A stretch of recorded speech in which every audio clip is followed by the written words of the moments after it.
To Outkick the show. This may be the wildest day of a show that we have ever had in the history of Outkick the show. What a day. What an absolutely mind-blowing past several days. I'm going to take you through everything I know. I will walk you through everything I think I know. I'll tell you where I think we are headed. There are so many different angles to go through. We will begin with, by the way, go sign up for Outkick VIP. If you are watching this right now and you are thinking, my God, Clay Travis is the most steadfast voice that has been in favor of college football being played in the entire media that covers college football. Since March, I have been doing everything I can, whether you are a Big Ten, an SEC, an ACC, a Pac-12, a Big 12 fan, so that you can go watch your favorite team play. I have been telling you what the data is. I've been telling you what I was hearing, everything. In the last several days, I'm going to be honest with you, I have upped my involvement significantly in fighting for college football to be played. And if you appreciate all of that, go read Outkick and go sign up for the Outkick VIP, because I am fighting for you, the common fan, because I, like you, am a fan. I'm not pretending to be anything other than an advocate with some influence who is in favor of college football being played, and whatever levers I can pull, whatever strings I can pull, whatever arguments I can help to marshal to make that happen, I'm not going to apologize for doing it. I am on the college football needs to play wing of the college football universe. There are plenty of people on the opposite side, the Coronabros in the sports media, who have been working to try to torpedo the season by sharing all these anonymous sources. I'm going to walk you through everything and tell you what I believe to be true, what I know, and where I think we're headed. First of all, for me, things became ominous on Wednesday afternoon of last week. That was the day that the Big Ten announced that they were going to have a schedule, I believe. I got a bunch of telephone calls on Wednesday, and those calls said things are not going well. And it wasn't yet public that things were not going well, but Jason Whitlock was over at my house because he came to come cook for the family. And I turned to Whitlock when I got off those phone calls, and I said, college football's in trouble. There's a lot of people trying to keep it from happening. Fast forward into the weekend, I was told the exact same thing that Dan Patrick was told, that there was a 12-2 vote, and that Iowa and Nebraska were the only two schools that were in favor of continuing to play college football. And from that point forward, I recognized what was happening. The Big Ten was trying to bully everyone else into quitting. They wanted the Pac-12 to follow. They want the Big 12. They want the SEC. They want to take their ball, and they want everyone else to have to go home too. They wanted to take control of this, even though the Big Ten is a mess. And I don't know him. I'm sure he's a good guy. I'm sure he's trying his best in a difficult circumstance. But Big Ten Commissioner Kevin Warren is in way over his head right now. The Big Ten needs Jim Delaney, who had decades of relationships in the Big Ten, because right now Kevin Warren is getting run over by the university presidents who are stampeding and buying into the fear porn and the idea that they can't play. And so the hope was from the Big Ten, not only that they would cancel, but everybody else would have to cancel as well. And this is where the Coronabro sports media come in. And this is where I'm going to call them out. They have been using the Big Ten as a primary source, probably the commissioner, if not the commissioner, other high-ranking university officials inside of Big Ten schools. And they've been allowing them to anonymously feed them all these negative stories about how it's impossible to play. And they have written them, and they have written them over and over and over again. Here is my pledge to you. I have never been an anonymous source in any story that has ever been written in the history of mankind. Whether you love me or hate me, unless I'm willing to say it publicly, I don't go run to some media member and whisper it into their ear privately in the hopes that they're going to write an article citing anonymous sources. Now that you see the Big Ten imploding, and let me just say, on Wednesday, the Big Ten released a schedule.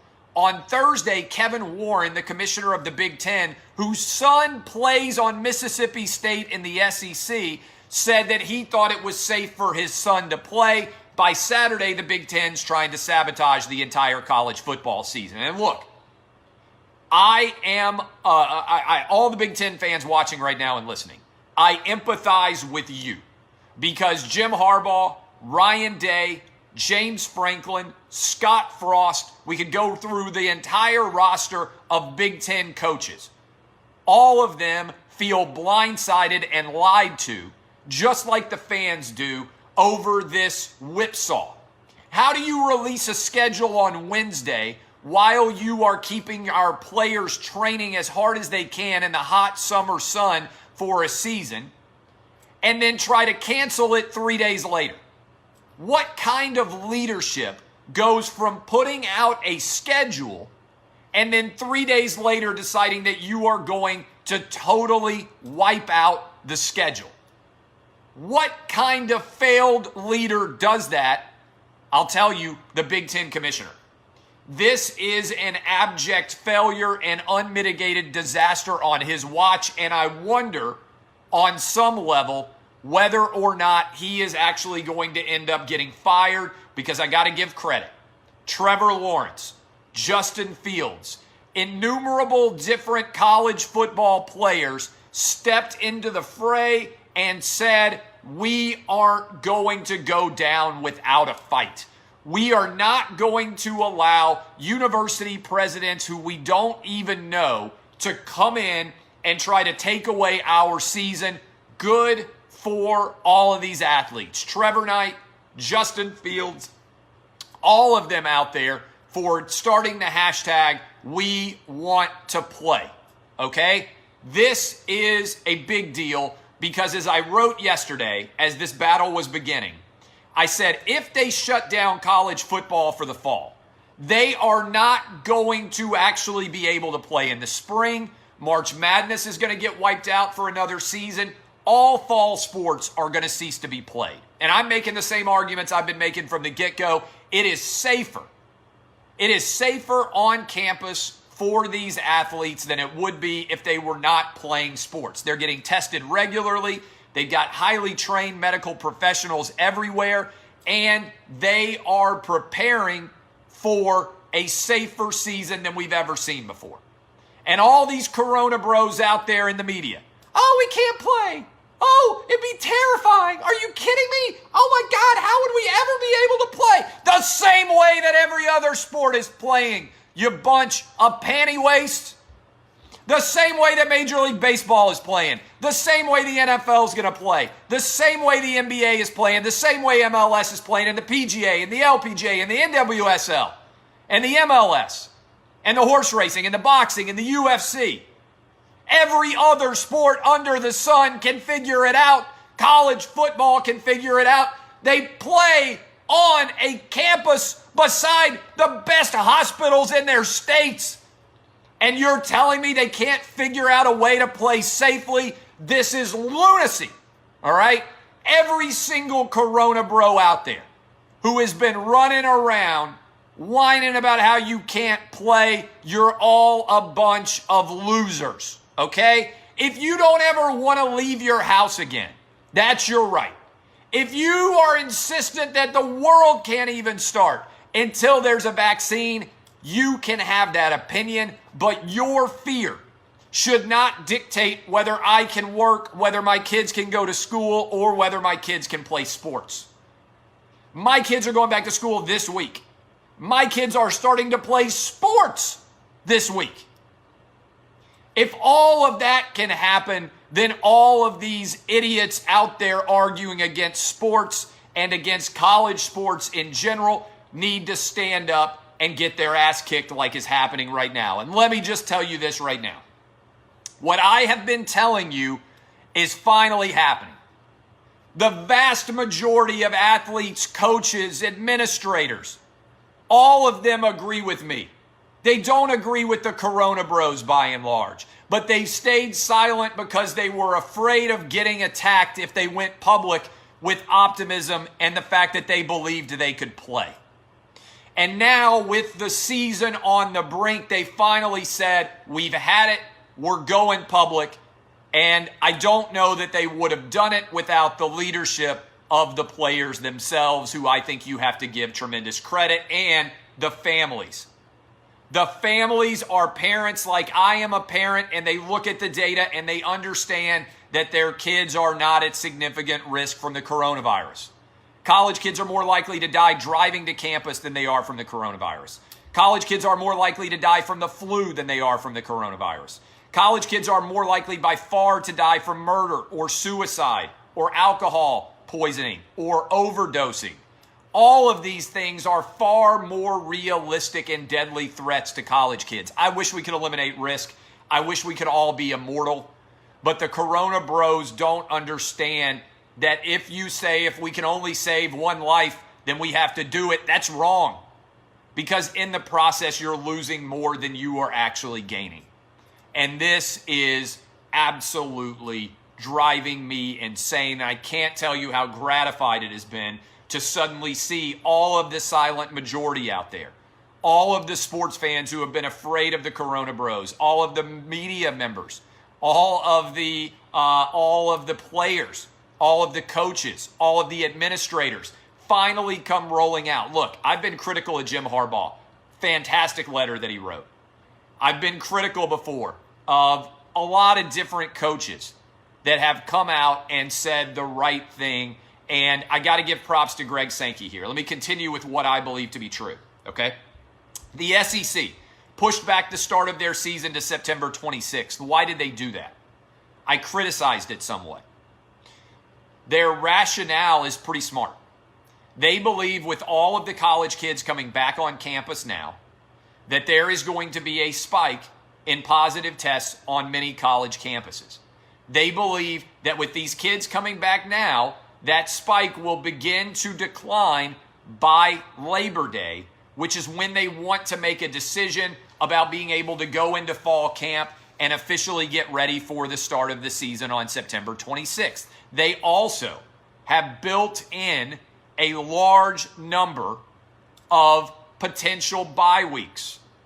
And the SEC is sitting around looking at the Big Ten saying, why in the world, rather than suddenly try and cancel the season and bully everyone else into following you, why in the world would you not bump back the start of your season to when our season is starting?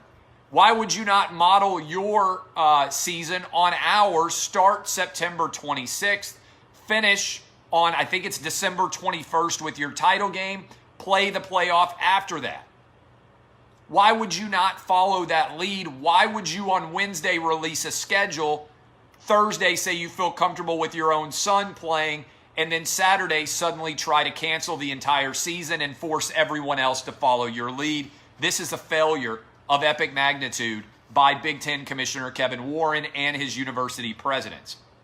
On top of that, Nebraska, Scott Frost just said in his press conference, quote, if the Big Ten doesn't play, we're prepared to look for other options. Nebraska is so committed to playing. Nebraska and Iowa both voted against canceling the season, that those schools are interested in trying to play outside of the Big Ten. Thumbs up, I just saw it to Nebraska, to the governor of Nebraska, to Scott Frost, to their university president, to everybody out there. Also thumbs up to Senator Ben Sasse, who sent a letter to the Big Ten saying canceling was the wrong move. And I want to give props to Ron DeSantis, the governor of Florida, who was the first politician to publicly say anywhere, certainly the first governor, yes, we need to play. I want the ACC and the SEC in my state, Florida, Florida State, Miami, all playing. And by the way, if the Big Ten cancels, the SEC doesn't need to follow their lead. He said, without question, I am 100% in favor of playing. That's Florida Governor Ron DeSantis. And he said, if the Big Ten wants to cancel, we should reach out to all their best players and ask if they want to come down and play in the South with us instead of being forced to sit out in the Big Ten. Several other different details, by the way, coronavirus update for you.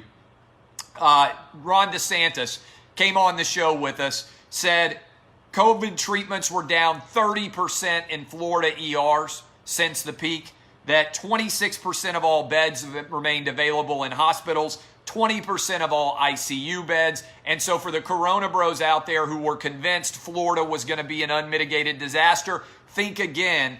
Ron DeSantis told me at no time did we come close to running out of beds. And he also pointed out one more time that flattening the curve is what the initial goal was. It wasn't sitting around forever and waiting to see if we were going to be able to actually get a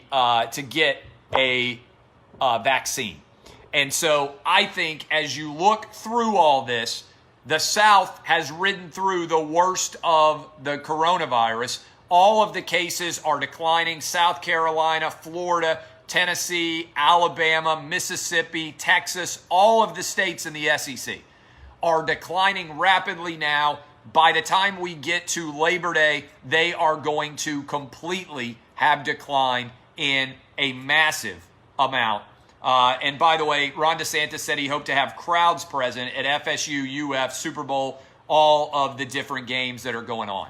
All right? So all of this is massively important as you work through and look at the actual data. I want to give props again to Ryan Day, to John Harbaugh, to James Franklin, Trevor Lawrence, Justin Fields. Here's what needs to happen. The Big Ten needs to acknowledge that they were wrong. They might need to replace their commissioner, although it's probably difficult to replace a commissioner right now. And they need to figure out what in the world their messaging is. Are you in favor of the season or not? If you have the stones to cancel, then cancel. Your fans are going to be furious. If you are a booster, if you are an alum, if you are a season ticket holder, I would deluge your university presidents and your athletic directors and everybody else with your thoughts about the importance of playing a season this year. I think that is your right. I think that is your duty, whether you're a Big Ten fan, Pac-12 fan, ACC fan, Big 12, or SEC fan. If the Big Ten decides to cancel, fine. That doesn't mean any other conference should have to cancel. Make your own decisions based on your own experts and do what is right for your conference and for your schools. Now, I'm telling you, is the play. All right? I am telling you, it is the right choice to play college football beyond a shadow of a doubt. And I actually feel sorry for Big Ten fans because they are being led astray by their university presidents who behind closed doors are trying to yank away not just the college football season, but the entire fall. Spring is not going to happen. So you're talking about an entire season on top of everything that was already canceled back in March, 18 months of no college sports. That's not acceptable. Frankly, it is unacceptable, and the Big Ten presidents and their leaders should be held accountable for the disastrous decisions that they're making. And by the way, if I was an NFL owner, I'd be rooting for college football incompetence because you know what will happen if college football gets canceled? The NFL, which has billionaire owners who aren't panty waist, who aren't pussy willows, will roll right in and take over every broadcast window on Saturday and play NFL games there instead of college football games. This is a failure of epic magnitude by the Big Ten. It is a leadership tutorial in ineptitude. And Kevin Warren, by the way, whose son is in the SEC. Can you imagine if Kevin Warren, the commissioner of the Big Ten, cancels Big Ten football and then travels down to Mississippi State to watch his son play college football? Can you imagine the Big Ten commissioner sitting as part of a small crowd at Mississippi State watching his son play SEC football after he canceled all sports in the Big Ten? All right? Make your voices heard. weigh in on the importance of college football in your communities, in your states, at your universities, and let everybody rail in on it, all right? I'm fine. Sometimes you don't win every battle. I have picked up a sword, and I have been swinging that sword to the best of my ability. Sometimes you don't win every battle. If ultimately I lose the battle over college football season, I am going to go down swinging my sword as aggressively as I possibly can. I tell you guys exactly what I think every day. It's why our audience at Outkick is exploding, because whether you agree or disagree with me, I am an authentic voice in a sea of inauthenticity. And I don't hide behind my opinions. I don't cite anonymous sources. I don't pretend to be a journalist. I am telling you every day what I believe. I am in the opinion business. I try to get my facts right. A lot of people out there in the world of college football have been cheering me on privately in all these battles with the king of the Coronabros, Darren Ravel. Now you're seeing what I've been saying. A lot of those people feel comfortable going public because their season is truly at stake. All right? So, congrats, by the way, to the PGA for doing a good event. I was going to talk about that, but obviously college football is top of mind. We are going to have a loaded show tomorrow. Trust me on this. You do not want to miss tomorrow's Outkick the Coverage live radio show. We are going to have the most loaded show in the history of the show. We've been doing it 5 years. Listen closely to me. Set your alarms. We are going to have an incredible show tomorrow. All right? Listen to me closely. We are going to have a flat out incredible show tomorrow. You need to start your day with Outkick at 6 a.m. and you definitely need to be listening at 8 a.m. Eastern, because we are going to have a blockbuster show. Trust me on this. And if you're a late riser, if you are a lazy bones, go sign up for the podcast right damn now, because we are going to have a unbelievable, incredible, flat out, phenomenal show, the likes of which you have never heard before in sports talk radio. All right? Think about it.